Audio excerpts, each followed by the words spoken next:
presença dos senhores e das senhoras aqui para fazer uma comunicação que nos pareceu importante, que é precisamente a questão que nós temos feito, o Executivo e o Legislativo, um ajustamento institucional com vistas a, se for possível, impedir a tramitação de qualquer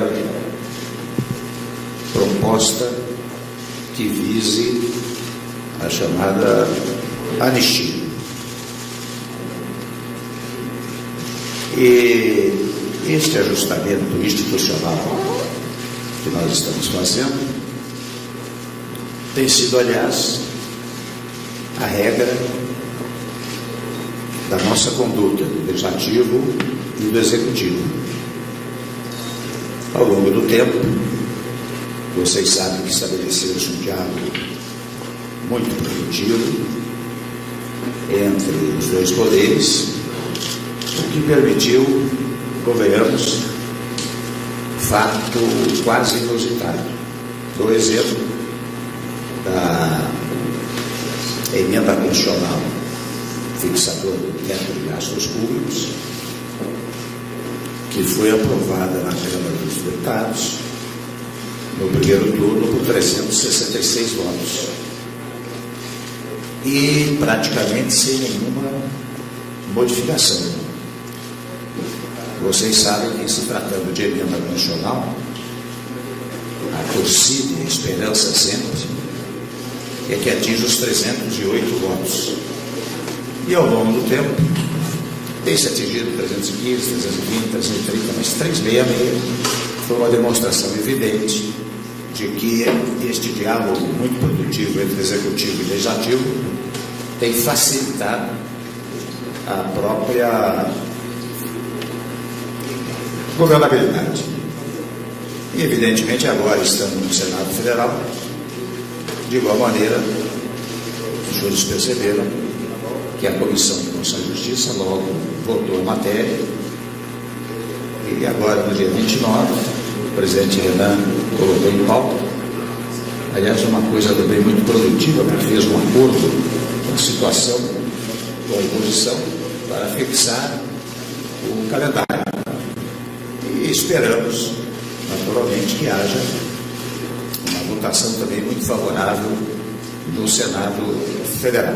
Portanto, desde logo, por isso estamos aqui, para revelar que, no tocante à questão da anistia, para os chamados crimes eleitorais, o Caixa 2, que há uma unanimidade dos dirigentes do Poder Executivo e daqueles do Poder Legislativo.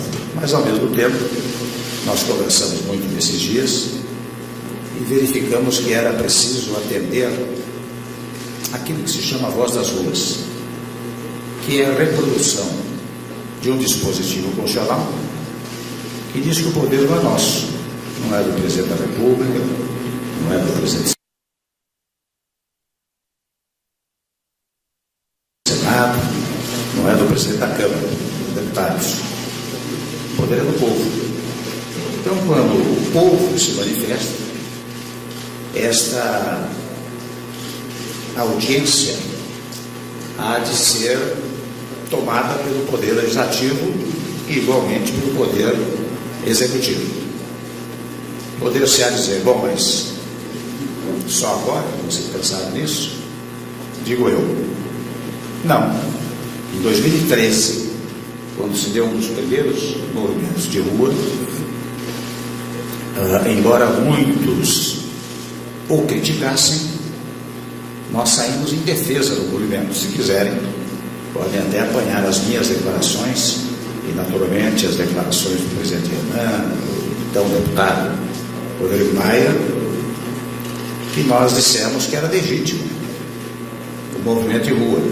Claro, fazíamos observação em relação aos movimentos de depredação, na convicção mais absoluta de que a Constituição garante o direito à livre manifestação, portanto, legitimando o movimento de rua, mas em nenhuma passagem da Constituição há a garantia do direito à depredação.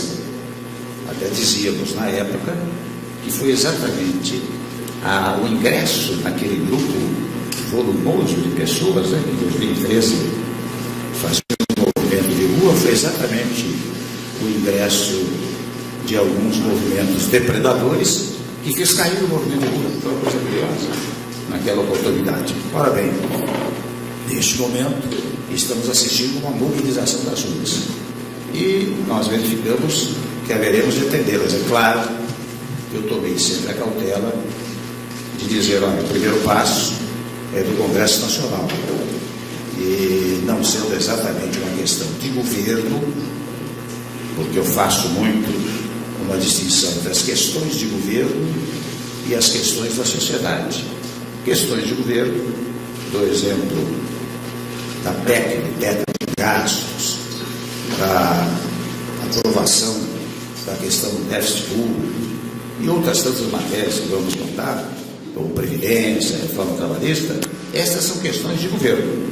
O governo tem que entrar vigorosamente, e não é sem razão que institucionalmente prevê-se até a figura do líder do governo, prevê-se a existência de líderes de uma base aliada, naturalmente líderes da oposição.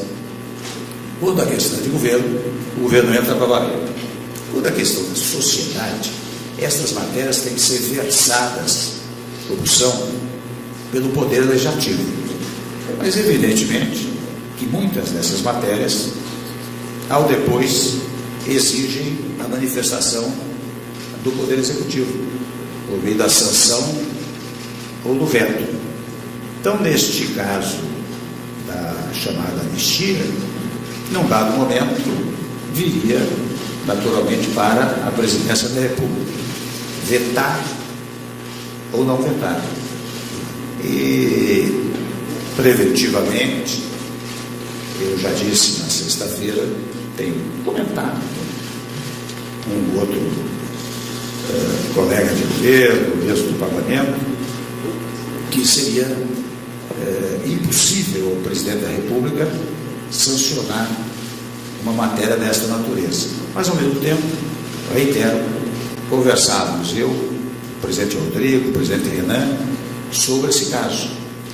E acordamos todos, volto a dizer, que não há a menor condição de, pelo menos patrocinado pelo presidente da Câmara, patrocinado pelo presidente do Senado, levar adiante essa proposta. Perguntar-se, mas qual é a relevância desta comunicação conjunta neste momento? É porque, penso eu, desestimula qualquer movimento interno na Câmara dos Deputados ou no Senado Federal com vistas a fazer tramitar esta matéria. Então, esta é uma comunicação que eu quero fazer, naturalmente faço em meu nome, mas evidentemente apreciaria, como é necessário, que ouvíssemos aqueles que comandam este processo no presente momento. Então, vamos ouvir o presidente Rodrigo Maia, o presidente Renan, para, enfim, complementar o que sinteticamente eu registrei. Rodrigo Maia. Boa tarde. Quero, como tenho dito, reafirmado desde da semana passada para a imprensa, para a sociedade, para os parlamentares, que de fato há uma confusão de comunicação nesse debate, né, que é exatamente a questão da anistia. Eu sempre disse que nas discussões com os líderes, a nossa intenção nunca foi anistiar crimes, já que o projeto que foi encaminhado pela sociedade, pelo Ministério Público, trata da tipificação de um crime. Nós não podíamos estar anistiando esses crimes. É óbvio que quando se fala de anistia, não se fala de anistia dos crimes eleitorais. se fala de anistia de outros crimes. E essa anistia de outros crimes, como foi feito na repatriação, que outros crimes foram, onde crimes foram anistiados efetivamente, lavagem, evasão, crimes tributários, né? Aí sim há uma anistia, já se votou uma vez, né, com o apoio da sociedade, porque não houve nenhuma mobilização contra a repatriação, e o Senado já votou a segunda repatriação, e certamente a Câmara deve se debruçar sobre ela nas próximas semanas. Só que a questão colocada por mim e por vários líderes, nós não podíamos estar tratando de anistia eleitoral, ela foi de forma democrática, foi criando um outro ambiente que parecia que nós queríamos de alguma forma anistiar corrupção ativa, peculada ou qualquer outro crime. Esse debate, do ponto de vista das minhas reuniões com os líderes, nunca aconteceu e com certeza não acontecerá no dia da votação, que eu espero que a gente consiga votar as 10 medidas na terça-feira. Nós tivemos o presidente Michel colocou, essa questão que eu vi pela imprensa na sexta e no sábado, né, de uma antecipação de uma informação, de um veto, de uma emenda que não existe. Começamos a discutir algo que não existe. Tanto a Câmara, como o Senado, como o presidente da República, como a sociedade. Então, acho que a reunião de hoje essa reunião é importante para que a gente esclareça que essa emenda da tal da anistia, ela nunca existiu efetivamente, porque ela nunca foi um instrumento de apresentação por parte de nenhum parlamentar, de nenhum líder partidário assinou essa emenda. Então, se ela não foi assinada, ela não existe do ponto de vista do trâmite regimental da Câmara de Deputados. Da minha parte, eu reafirmo o que eu tinha dito na semana passada. Nós não estamos votando as 10 medidas para anistiar nenhum crime. Nós queremos votar as 10 medidas e que entre elas existe a proposta que vem encaminhada pelo Ministério Público da tipificação do Caixa 2.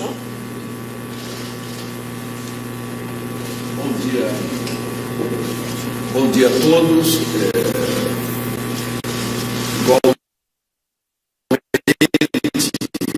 Como colocou o presidente Michel Temer e na sequência Rodrigo Maia, nós aqui estamos fazendo um acordo, um ajuste institucional, na expressão do presidente Michel Temer, no sentido de que não haverá apreciação de anistia a crime eleitoral. Claro que cabe ao Congresso fazer qualquer anistia, e o presidente da Câmara já o disse muito bem. Nós acabamos de fazer uma anistia de repatriação. Foi uma das alternativas, não só para a regularização dos recursos lícitos, mas para melhorar o caixa do Tesouro Nacional. E o presidente da República, que participa do processo legislativo, porque tudo que é aprovado no Congresso vai para a sanção ou veto do presidente, e o presidente da Câmara e o presidente do Senado concordam no sentido de que essa matéria não deve tramitar. Nós temos outras prioridades para o Brasil. Nós estamos fazendo o ajuste fiscal, que eu considero que é obrigação, que é dever, e vamos votar as matérias econômicas que são prioritárias para nós retomarmos o crescimento da economia.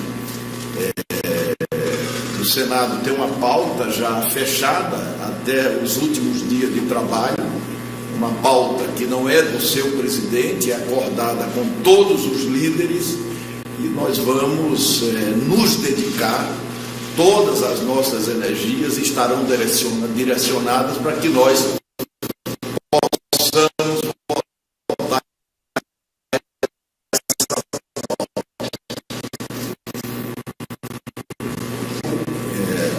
e também a lei orçamentária, né, que é a lei mais importante, porque o Públicas vai depender da aprovação do orçamento. Então, até o final do ano, nós vamos da LDO e aprovar a lei orçamentária de 2017. Vamos aqui para perguntas. A primeira é do Bruno Pérez, do Valor Econômico. Presidente, bom dia. O senhor tem dito que, na massa de mágica, enfim. Mas a gente tem visto, dia após dia, um ambiente desfavorável para o seu governo e as perspectivas. Os indicadores de retomada da economia não estão favoráveis, as perspectivas com delações e crise política também não são as melhores. Então, eu queria saber o que o senhor vai fazer, o que o governo pretende, como o governo pretende agir para esse quadro, visando retomada e previsibilidade na economia e também no ambiente político. Que avaliação que você faz dessa percepção? Bom, você sabe que eu tenho dito com muita frequência, você tem razão, que nós